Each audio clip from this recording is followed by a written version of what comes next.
रामायण का पात्र फॉर्मेट हो गए हैं और महाभारत के पात्र संपूर्ण एक्टिंग है।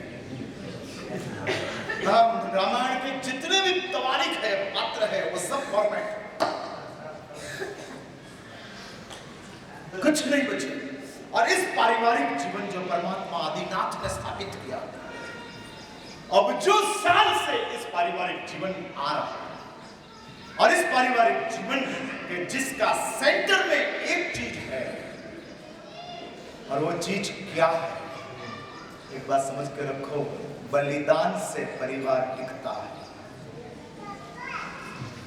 और दूसरी बात सुन कर रखो, बलिदान तब ही देने का होता है जब प्यार जीवंत होता है।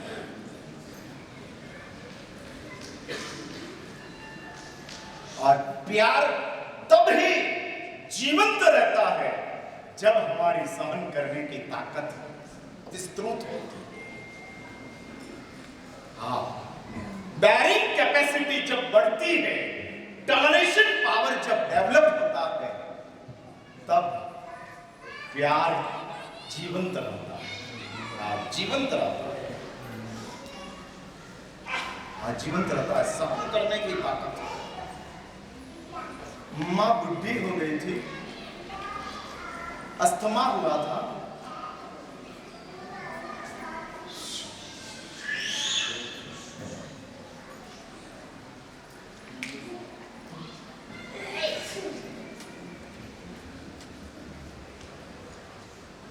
और रात के समय में बेटे को जगना पड़ता था, और बेटा को गुस्सा बहुत अंदर से दुख था, ये मां सोती नहीं और सोने देती नहीं।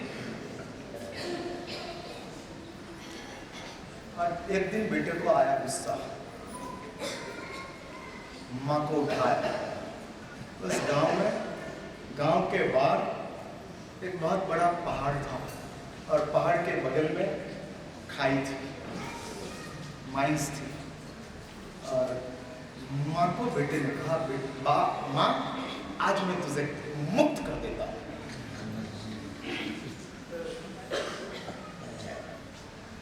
वृद्धाश्रम जस्ट लाइक दिस। हाँ, वृद्धाश्रमों में हम भेज देते और हमारी जात को हम सलामत, सुखी, संपन्न समझते हैं। तो बेटा को मां पूछती, बेटा मुझे कहां लेके जा रहे? पर्वत की टोच के ऊपर। किस लिए? तो भगवान के घर भेजने के लिए। मां को बेचारे को कुछ पता नहीं, भगवान मिलेंगे, भगवान मिलेंगे। अबूझ मां थी। फिर से एक बात समझ कर रखो, कान खोल के सुन लो, मां अबूझ होती है, मां का प्यार अबूझ नहीं होता है। हाँ, नहीं होते हैं। मेरे पास ऐसे भी लड़के आते हैं कि जो कहते हैं, अभी मैं साउथ में से आया, एक गांव में था, उस गांव के बेटे ने मुझे कहा, महाराज साहब मेरी मां को कैंसर था, और उस मां को अच्छी करने के लिए मैंने अपने घर को गिरवी पे रख दिया। मां मना करती थी कि बेटा मेरे पीछे इतना मत खर्च, इतना मत खर्च। और बेटे ने डॉक्टर को बोल दिया था 50 लाख तक खर्चा हो जाए, तब तक तो मैं अपनी मां को देखना चाहता हूं। और मेरे 50 लाख के सामने 1 घंटे की भी उम्र मेरी मां की बढ़ गई तो 60 मिनट मेरे 50 लाख से ज्यादा है। ऐसा कहने वाला लड़का आज ये सभा में बैठा है, और जिसकी बात सुनकर मुझे अंदर से ये हुआ, श्रवण को कहां देखने के लिए जाए, मेरे सामने श्रवण बैठा। हाँ, 60 मिनट के सामने 60 लाख। और कहते हैं महाराज साहब मां से ज्यादा क्या हो सकता है? और फिर उसने मुझे कहा, महाराज साहब इतना करने के बाद भी मैं अपनी मां को बचा नहीं सका। और कहते हैं आज भी मुझे दुख है। और मैंने कहा दोस्त जाना ही था, पता है। और उसकी ऑपोजिट बात, मैं अभी आपको बोल रहा, आप बता रहा, ये बात लेकर मैं अपना प्रवचन समाप्त करता हूं। और इस बात में मां को ले जाता पर्वत की टोच के ऊपर। फिर बेटा कहता है, मां भगवान का नाम ले ले, अब मैं भेज रहा हूं। मां को अंदाजा आ गया कि मुझे मारने के लिए लेकर आया, और मां को हम छोड़ने के लिए जाता है। तब हम लास्ट में मां का हाथ पकड़ा था, और तब मां कहती है कि बेटा 1 मिनट रुक, ये हाथ छोड़ना मत, मेरी एक बात नोट कर ले। तेरी पत्नी ये ध्यान नहीं रखेगी, मैंने ध्यान दिया। और बेटा तू जब से छोटा था तब से जब भी मैंने तुझे उड़द की दाल खिलाई है, तब तेरे पेट में दुखा है। इसलिए तेरी माँ को, तेरी पत्नी को बोल देना कि कभी तुझे खाने में उड़द की दाल न दे, नहीं तो तुझे कौन पेट में दुखेगा, तब तुझे कौन संभालेगा। बेटा उड़द की दाल तुझे जमती नहीं है, इतनी तेरी पत्नी को मैसेज देगा। और उस समय बेटा वापस माँ को खींचता।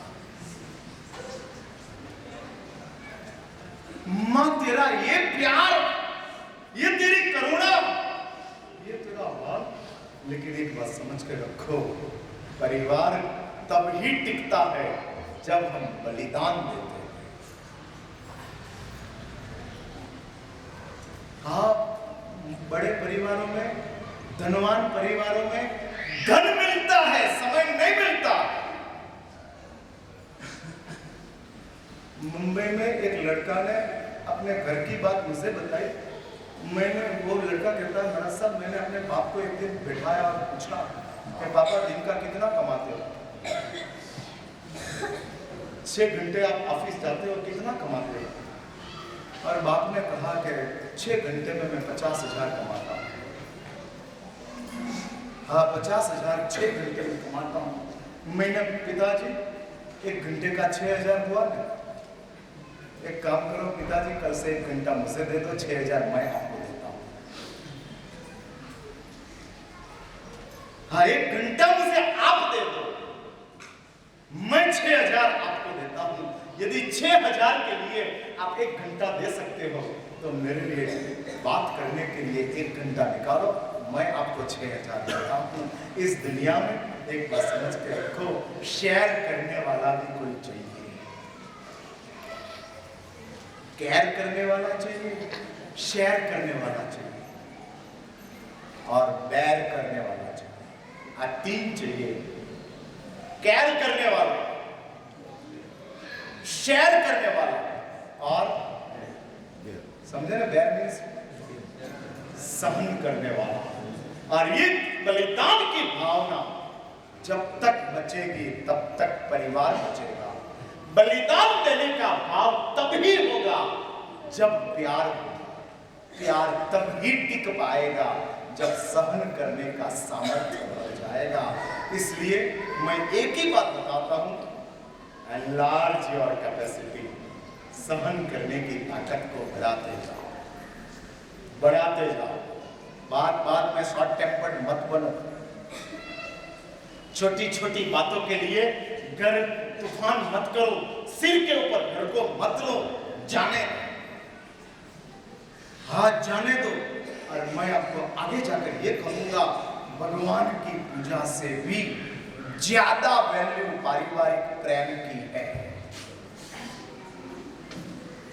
यदि भगवान की पूजा छोड़कर परिवार का प्यार बच जाता है, तो उसमें भगवान की पूजा छोड़ना वो गुनाह नहीं है, धर्म है। इसका मीनिंग ये नहीं करना कि भगवान की पूजा छोड़कर परिवार के साथ ही रहना। आप लोग तो सब उल्टे लेने वाले लोग हो। हाँ, उल्टे लेने वाले चलते रहते हो। डॉक्टर को आदमी ने कहा, साहब मेरा दारू छुड़ा सकते हो? इसलिए डॉक्टर ने कहा मैं छुड़ा सकता हूं। तो सर पुलिस ने मेरी 40 बॉटल पकड़ी है, छुड़ा दो। हाँ, ऐसे लोग हैं। हाँ, पुलिस ने, ये विदेशी दारू था, नॉन लाइसेंस था, और इसलिए 40 बॉटल पकड़ लिया है, उसको छुड़ा के दो, डॉक्टर को कहता है। वैसे आप लोग हो, महाराज ने कहा है पूजा छोड़ देना। पूजा छोड़ देंगे और घर वाले को ठोकते रहेंगे, और ये चलते रहता है। इसलिए मेरा एक ही कहना है, पारिवारिक जीवन परमात्मा आदिनाथ की पूजा, घर की अशांति आदिनाथ की असाधना है, घर की शांति आदिनाथ की सेवा है। हाय, आज का मेरा नया सूत्र है, घर को संप में रखो, घर को शांत रखो, घर को संभाल के रखो, वो आदिनाथ की सेवा है। और आपके निमित्त से घर अशांत हुआ, घर छिन्न भिन्न हुआ, वो आदिनाथ की अशाधना है। और समग्र महाभारत पारिवारिक जीवन को नेगेटिविटी से बचाने के लिए बातें बताते जाता है, और इस पारिवारिक जीवन, जिस पारिवारिक जीवन का एस्टैब्लिशमेंट के लिए ही सबका प्रयत्न चल रहा है। आज बेंगलोर से 200 बच्चे को लेकर संस्कार वाटिका में से आए हैं। वो अजय सागर जी महाराज साहब को मैं इधर बैठे बैठे धन्यवाद देता हूँ कि जिन्होंने इतना बड़ा काम बेंगलोर में किया, और ऐसी संस्कार वाटिकाएं ठीक ठिकाने चल रही है कि जिसकी वजह से बच्चों के जीवन में धार्मिक